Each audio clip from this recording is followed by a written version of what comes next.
fossil fuel superhighway. So can I hear y'all say shall no?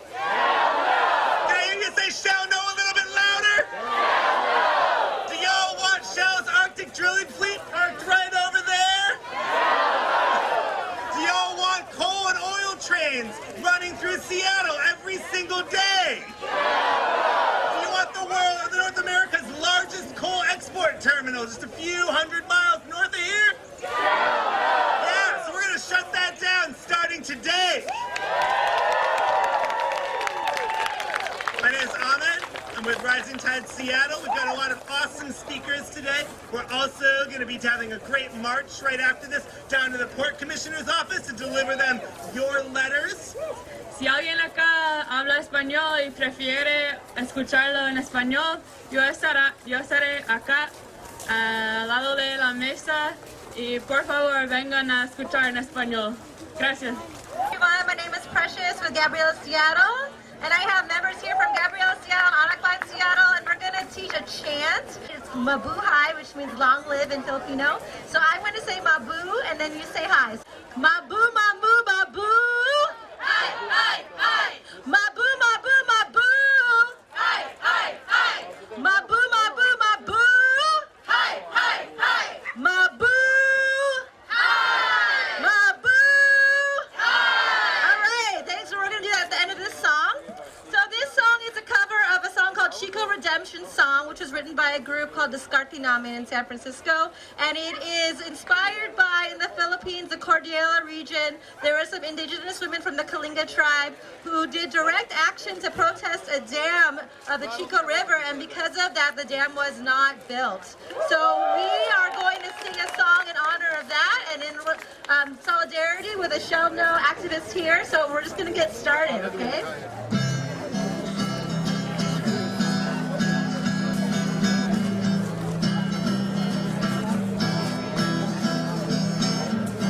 Do you know how freedom sounds?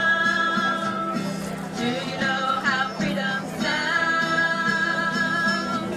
It sounds like spirits in the native tree. It sounds like thunder from the ground. Did you know that freedom looks like a river flowing free and strong? Like how we found each other.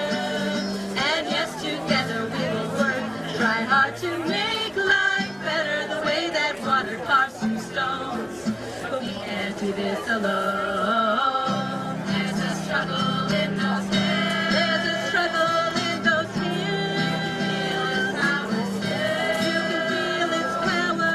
The women take down private property in a peaceful act of the people's will.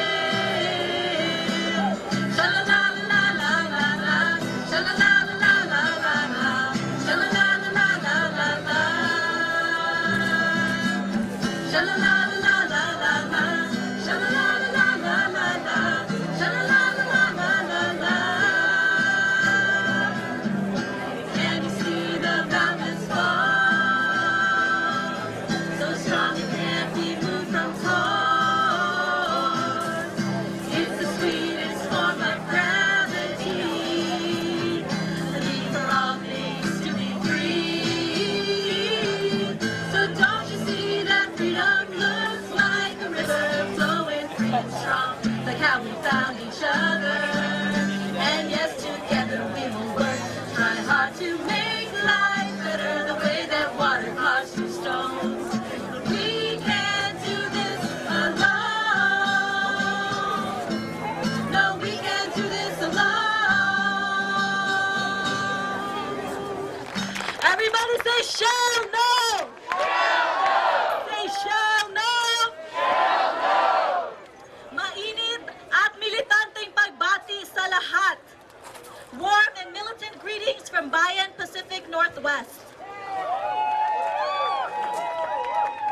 I would first like to honor the people of this land, occupied Duwamish and Suquamish territories, and acknowledge the brutal conditions of which this land was taken.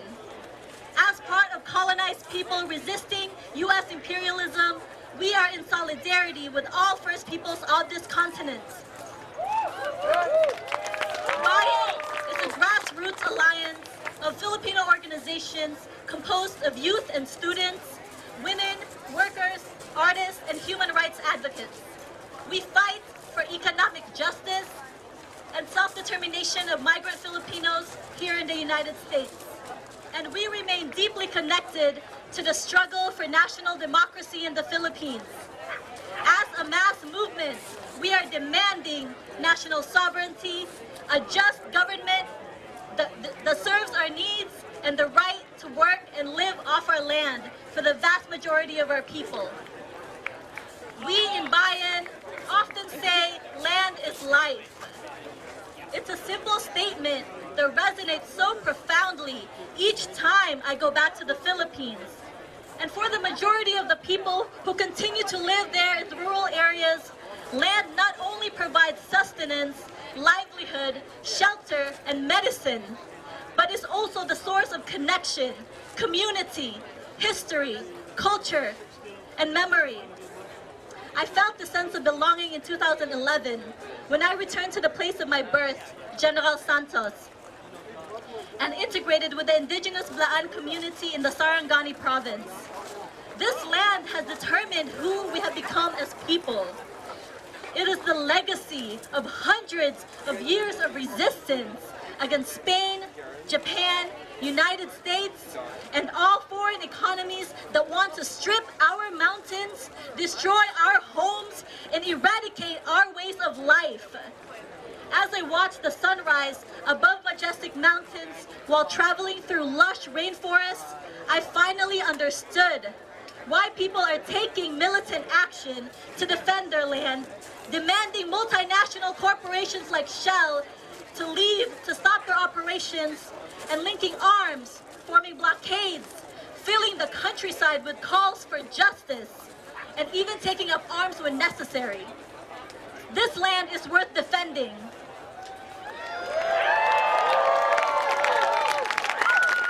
The Philippines has become a source for the global North's raw materials, rather than a country that has an opportunity to develop its own infrastructure and economy. So Filipinos migrate in mass numbers each year, forced to become cheap labor for the capital's global economy. That's why we have to fight for that connection. We fight to hold on to that sense of belonging. We fight for our land. Here in the Pacific Northwest, we recognize the beauty and power of this land. And as migrant settlers, we see our responsibility to honor and defend this land as we would defend ours.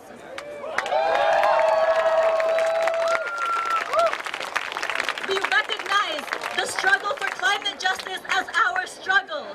In 2013, Super Typhoon Haiyan made the Philippines a cautionary tale for climate change. We as Bayan have been mobilizing since 2009 in response to typhoons that worsen each year, to support grassroots organizations who not only provide relief but rebuild their communities. We have sent dozens of our own members to assist in these efforts, but we know it is not enough. We will not wait for another Haiyan to happen. We will not stand by as corporations like Shell enact genocide upon people of the global South. We will commit to taking action when our elected leadership fails to protect us. We join our kasamas and kababayan and all communities who bear the brunt of environmental racism in resistance to the fossil fuel economy that will destroy this planet. We join with you, fellow people of conscience, in mobilizing our communities to defend our land, our livelihood, our lives, and our future. Mabu, mabu, mabu! I think it's pretty clear to everyone here that climate change, climate chaos is an existential threat to all life on this planet.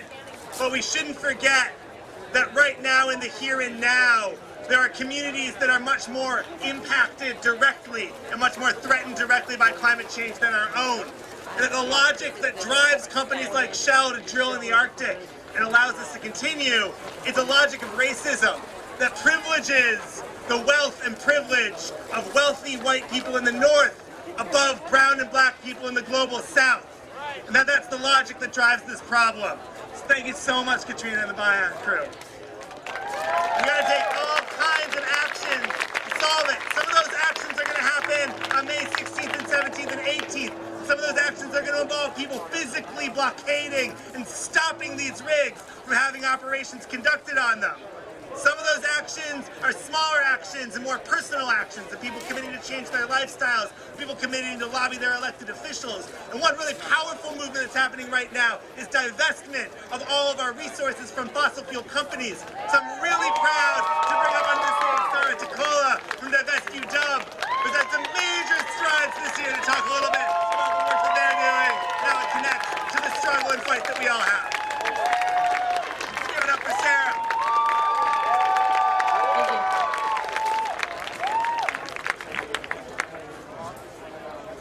In 5th grade, I was kicked out of my classroom for calling my teacher a liar. She had said that we had to drill for oil in the Arctic and that it was good for our national security. And even at 10 years old, knowing nothing of what I now know about climate change, I knew she was lying to us. But Shell isn't smarter than a 5th grader. Even knowing there's a 75% chance of an oil spill, they're willing to risk it at the expense of this planet's future. 12 years later, I've been given the opportunity of a lifetime to stand on the right side of history. Recently, scientists have determined drilling in the Arctic is incompatible with staying under 2 degrees of warming. That means if Shell makes it to the Arctic, we blew it, our internationally agreed upon threshold. Now, the 2-degree target is misleading. It may not seem like a lot, but that's 2 degrees on a global average. The deviation could be plus or minus 40 degrees. In fact, the reason the world picked 2 degrees is because after 2 degrees of warming, we hit temperatures humans have never seen before. At 2 degrees of warming, we have an ice-free Arctic. We have seas that have risen 32 feet. That puts countries from Bangladesh to Barbados and too many in between underwater. 2 degrees is not a safe target. And at 1 degree of warming, America's bread basket is a dust bowl. 1 degree of warming will reduce the global freshwater by 1/3 of what it is now. 2 degrees of warming is a genocide to the global south, primarily people of color. You're talking about the extension of the Sahara Desert in the East and West Africa through desertification. 40 years ago, desertification inadvertently kicked my father out of his country in Ethiopia, and that was just the beginning of it. Billions of people will be forced out of their country with no place to go. The fossil fuel companies have had this trick for too long. They've been telling us we need fossil fuels and that our comfortable lives can't go on without them. They have convinced us progress is only made through exploitation of the earth. And now brainwashed civilians recite fossil fuel company talking points telling us that we can't divest from fossil fuels until our lives are divested. But you cannot blame the products of a defected system. Instead, we must take down the defected system. They want us to blame ourselves, guilt us for the fact that we all use oil, but they are the reason there are not alternatives readily accessible. The fossil fuel corporations have had a chokehold on energy, deliberately destroying any competition, buying up patents of breakthrough clean technology and destroying it. They have lobbied governments away from climate negotiation and carbon pricing, and they have secured higher subsidies than renewable energy. As long as money stays in politics, politicians will be bought by the highest bidder. So what is the only option that is left? The power is in the people. We are the people, are the only ones left courageous enough to stand up against Shell. This government stamped their approval of pushing us past 2 degrees of warming when they approved Shell to drill in the Arctic. But Shell only has about a 2-month opening during the summer to drill when the ice is melting. And Shell made the mistake of coming to Seattle first. The city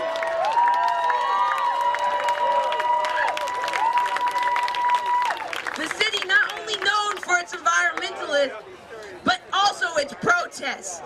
Everyone is coming to protest.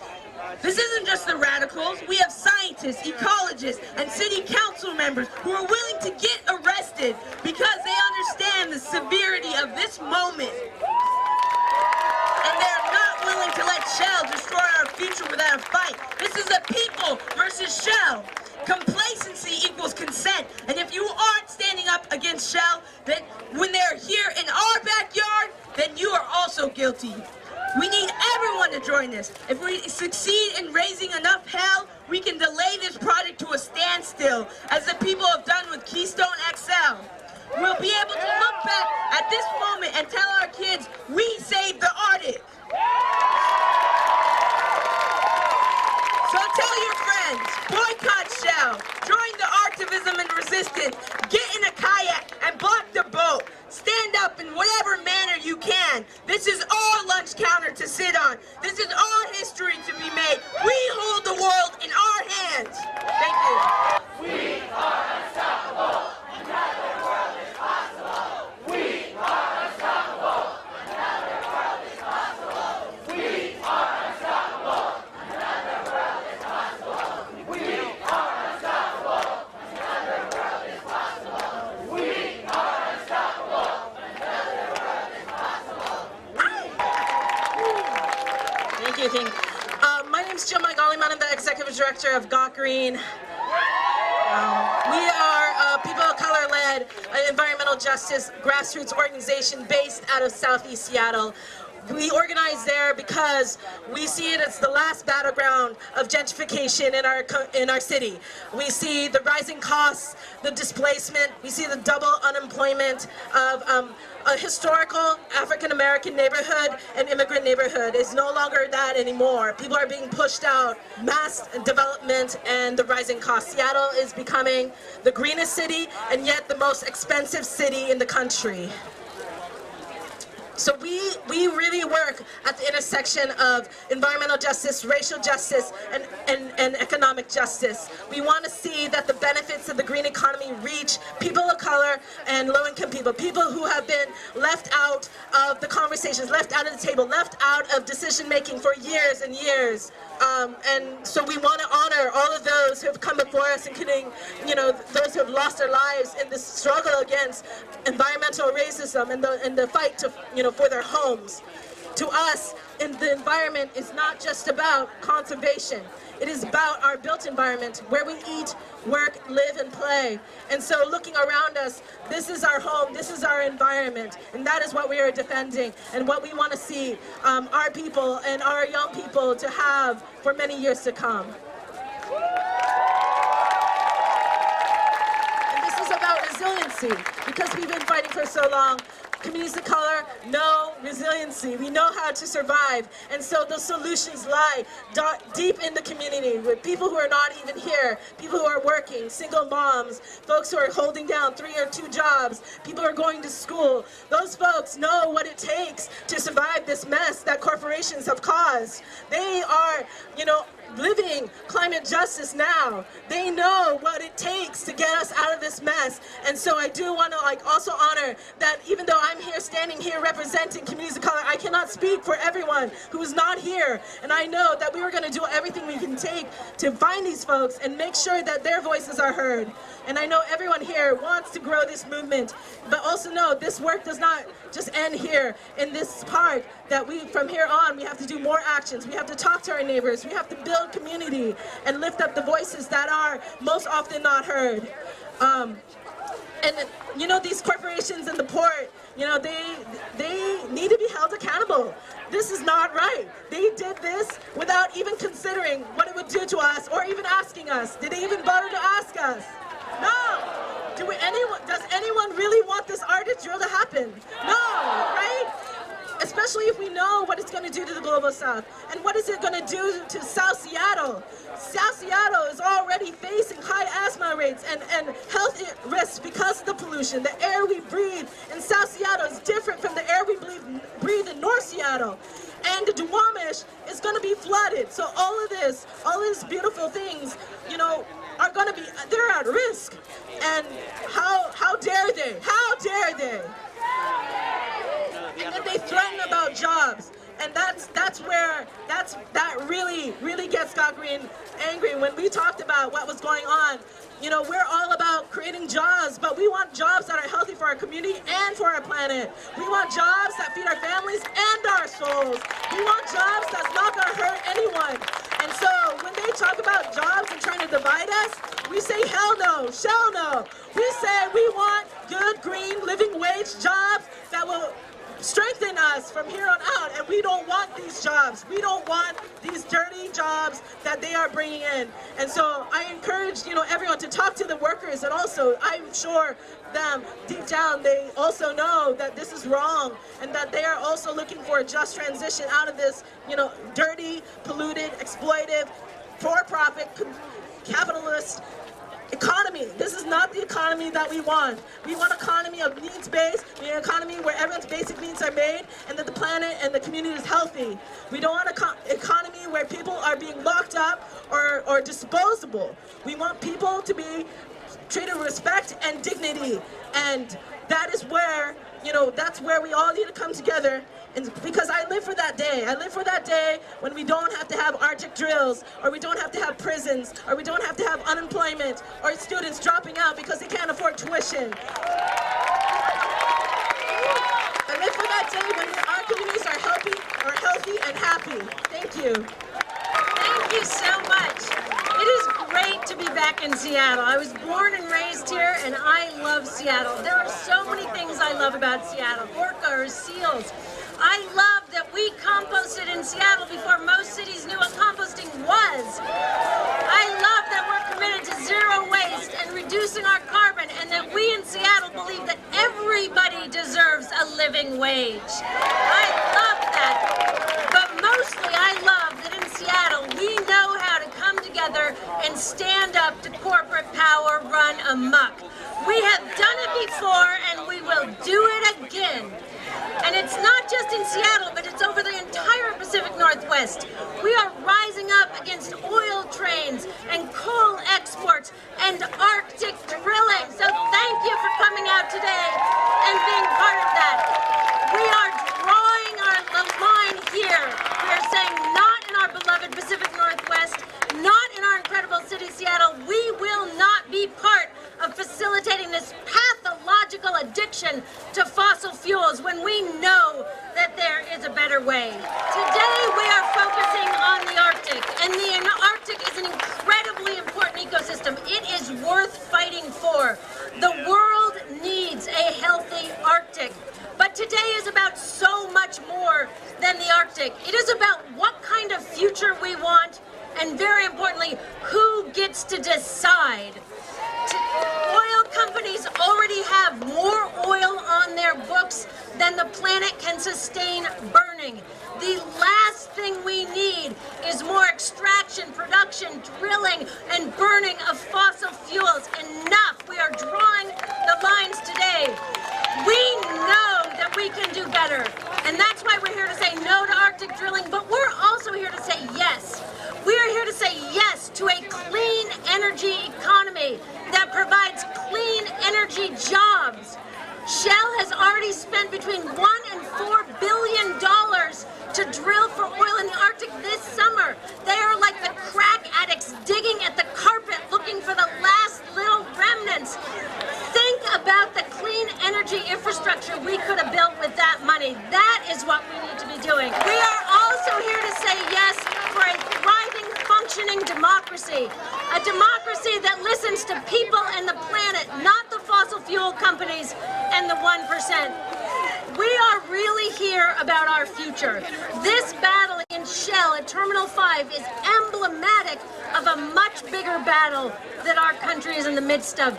And it is a battle to determine which trajectory we are going to take. My mother and my daughter grew up in two different Americas.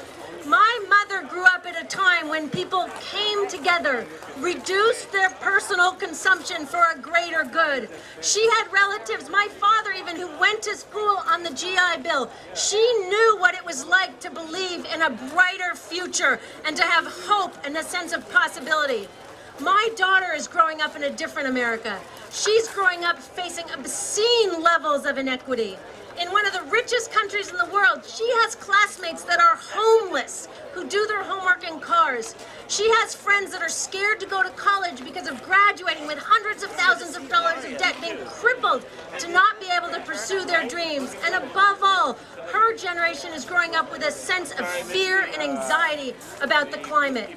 We are right now at a crossroads where we get to decide, do we want to reclaim that sense of possibility and hope for the future and a better America and a better tomorrow and a better world, or do we want to continue down this trajectory of gross inequality and ecological destruction? And all of us are here today saying, we want the better future. We want the better future. The most important thing we can do to get that better future is to come together and raise our voices. We want to raise our voices, not our sea levels. There are so many ways we can raise our voices. We can raise them in song. We can raise them in signs. We can raise our voices in kayaks in the paddle of Seattle. There are so many things that we can do. I want to introduce 4 absolutely amazing activists, 4 volunteers who took incredibly courageous action to raise their voices and bring this problem of Arctic drilling to the global spotlight. These 4 volunteers climbed Shell's moving oil rig in the middle of the Pacific Ocean.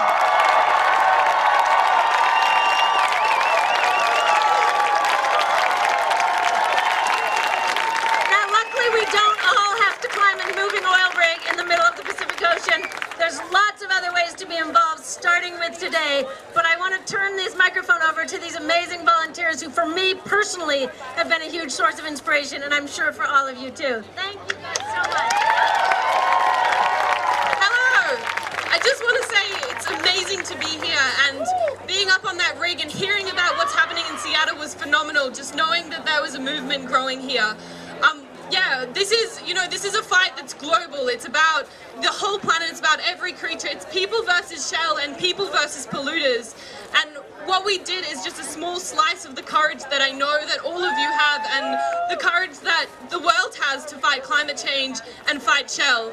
So, the fact that Shell came here really sneakily just shows that they are scared of people movement. They're scared of people power. They don't want us to know because they know that we can stop them.